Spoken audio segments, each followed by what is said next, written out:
A vinheta desse vídeo vai ficar parecendo a abertura de Law & Order, mas vamos que é isso aí que a gente tem pra hoje. No entretenimento, alguns grupos sociais são retratados como se tivessem mais características negativas do que o grupo tradicional dominante, o homem branco hétero. Esses estereótipos acabam dando ao público algumas formas de pensar e agir em relação às minorias, afetando assim a comunicação e a percepção geral. Eu sou a Maria Clara e hoje a gente vai falar como os estereótipos do horror e do terror afetam a forma como a gente se relaciona em sociedade. É logo depois da vinheta.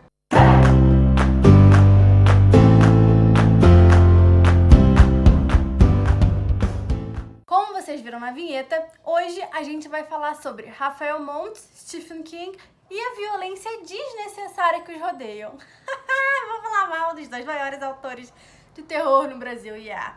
Okay, so I guess we're doing this. Se você me segue no Twitter, você pode ter visto que eu fiz uma thread esses dias criticando o nível excessivo de violência contra corpos já categoricamente e sistematicamente violentados. Então eu resolvi fazer esse vídeo pra trazer o diálogo mais à tona, tornar ele mais público e tentar alcançar mais pessoas, para que a gente possa de fato discutir e teorizar em cima disso e pensar criticamente sobre o que estamos consumindo e por que estamos consumindo e aceitando consumir isso. De acordo com o teórico Stephen Price, no livro The Horror Film, o horror ou o terror exploram questões mais fundamentais sobre a natureza da existência humana. Questões essas que, de forma profunda, vão além da cultura e da sociedade porque elas são organizadas ali de qualquer forma. A ansiedade e o medo provocado pelos produtos culturais do gênero acertam em cheio a natureza humana. No horror ou no terror, a definição do que é ser humano não é muito clara, é algo muito difuso, deixa muito espaço para interpretação sobre o que é considerado humano ou não. Os personagens muitas vezes assumem posturas animalescas ou agem de acordo com os seus desejos mais bizarros e intrínsecos ou com até o instinto animal. Então esses personagens, que são, na maioria das vezes, os vilões dessas histórias, muitas vezes voltam a causar estragos na sociedade e desafiar ou até violar os limites do comportamento humano e da natureza humana. PS, nenhum desses fundamentos, percebam bem, que se aplicam a um sexo e a um gênero biológico só. Ele tá ali aberto para qualquer tipo de trope, para qualquer tipo de personagem. Isso é importante aqui pra frente. Porém, as mulheres são constantemente violadas nessas obras. Nós somos abusadas, violentadas, agredidas e assassinadas. Principalmente nos livros de ambos os autores que eu citei aqui mais cedo. Fica aqui a pergunta: essa violência é realmente necessária? Algumas pessoas da audiência, os leitores de cada autor podem dizer: ah, mas Maria Clara, eles estão só retratando a realidade como ela é. É uma crítica à sociedade que a gente vive, à cultura do estupro e a tudo isso que nos rodeia. Ok, então agora eu vou propor um exercício rapidinho com vocês. Por favor, fechem os olhos agora. Então tá, todo mundo de olho fechado? Eu vou querer que vocês imaginem uma cena que vocês tenham lido em algum dos livros dos dois autores. Preferencialmente alguma cena extremamente gráfica, extremamente violenta com uma mulher. Algo, por favor, que não te deixe muito desconfortável, que não seja gatilho pra você. Mas imagina essa cena. Então tá, pensa sobre ela. Agora, troca essa mulher por uma criança. Ao invés do criminoso e do vilão estar abusando de uma mulher adulta, ele está abusando de uma criança indefesa. Vou te dar alguns segundos pra imaginar essa cena. Então, agora, você ainda acha que ela é necessária? Por mais que exista um ponto válido na questão de retratar a realidade, a gente precisa pensar seriamente sobre qual realidade estamos retratando e por quê. E é nisso que a gente entra no segundo bloco desse vídeo. Se os carros colaborarem na rua enquanto eu gravo. De acordo com Melvin DeFleur e Everett Dennis, criadores de conteúdo são capazes de determinar como a sociedade vai enxergar grupos específicos. De acordo com eles, na grande confusão do mundo exterior, escolhemos o que a nossa cultura já definiu para nós e tendemos a escolher a forma estereotipada que ela é entregue pra gente. Cada página de revista, filme, livro, série tem poder de influenciar muita gente ao nosso redor, principalmente a forma como eles se relacionam entre si e com outros grupos sociais. Através de produtos culturais, seja ele qual for, é possível influenciar e afetar uma grande parte da percepção de cada espectador. Então é por isso que a gente tem na internet, nas redes sociais, pessoas se comportando de formas mais parecidas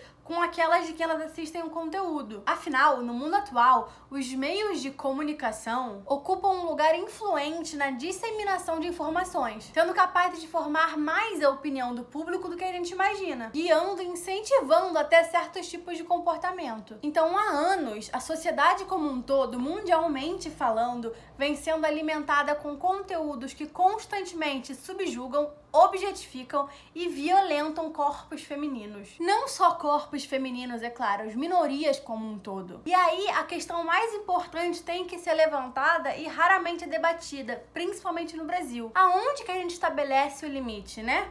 Quando a gente vai dizer que já é suficiente, que a gente precisa revisitar uma obra ou rever a forma como um gênero é trabalhado. Falando agora especificamente do horror e terror, a renascença desse gênero já é um assunto debatido há muito tempo nos Estados Unidos, mas muito pouco falado no Brasil. Inclusive, enquanto eu montava aquela thread no Twitter e colocava referências, foi muito difícil encontrar referências em português. Enquanto eu tenho 8 referências em inglês, estudos de faculdade, teses de mestrado, eu tenho 3 referências no Brasil. Eu acho que chocar por chocar com a violência é apenas simplório. É você não construir decentemente uma história. Ela não tem um propósito, então decai muito a qualidade do seu conteúdo. Então agora a gente tem que entender também o futuro do horror. Muitos teóricos e muitos produtores de conteúdo e diretores de cinema começaram a perceber que o gênero, ele sentia prazer em violentar mulheres. Então começou um movimento que, como eu falei mais cedo, ficou conhecido como a renascença do horror, aonde de violentadas e vítimas, as mulheres passaram a ser protagonistas e sobreviventes. O horror foi se afastando da violência pela violência para se tornar algo mais substantivo, com várias nuances que de fato comentam questões sociais e políticas. Jordan Peele, por exemplo, um dos maiores diretores de horror hoje em dia, com Nós e Corra, são filmes violentos, são filmes que têm sangue. Não tem problema ter sangue. As pessoas acham que quando a gente na thread, por exemplo, acharam que quando eu critiquei isso, eu tava criticando o sangue e a violência. Não!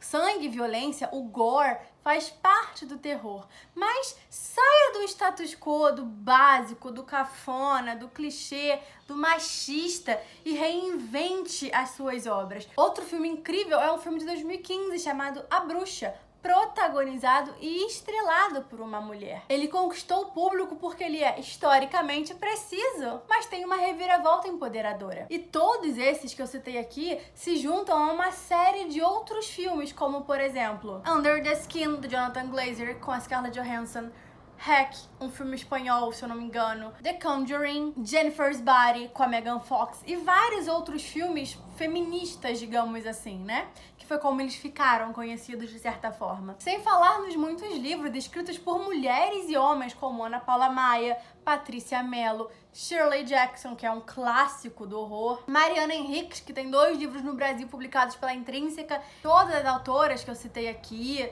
os cineastas, abordam o gênero com outros olhos, sobre outro parâmetro, um parâmetro mais relevante para os dias atuais. Eles não diminuem, eles não exploram e eles não abusam. Então, se a gente tem essa opção, essas opções, né, e casos de sucesso em diferentes áreas, por que a gente não tá questionando e cobrando mais de quem faz mais do mesmo e muito sucesso no Brasil? Muitas das pessoas na thread, elas falavam coisas como: eu achei que era só eu, achei que era coisa da minha cabeça, eu vejo tanta gente falando bem que nunca falei isso, ou ainda bem que alguém está falando sobre isso.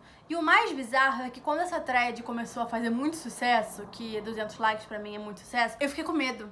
E eu falei isso com as minhas amigas, que eu fiquei com medo. Então vejam bem até que nível vai a opressão nesse caso. Mas entendam que a gente precisa questionar pra gente sair desse ciclo vicioso, senão a gente não muda nada. Debater, questionar, criticar não é o problema é aceitar o status quo e não fazer nada para mudar, enquanto livros e obras assim continuam a proliferar uma cultura extremamente assassina. Por favor, caso você leia um livro ou assista uma obra baseada no livro desses autores e algo te deixe incomodado, se questione por quê. Questione o porquê. Se tem uma cena de muito abuso e muito violência com uma minoria, questione o porquê dessa cena. Se ela realmente fez sentido, se ela realmente precisava estar ali.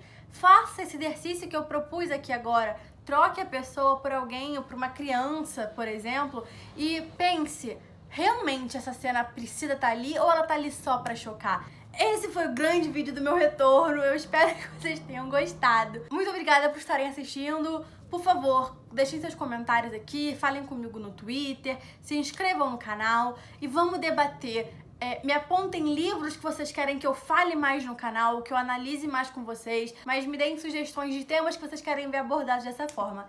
E é isso, gente. Tchau, tchau e até a próxima!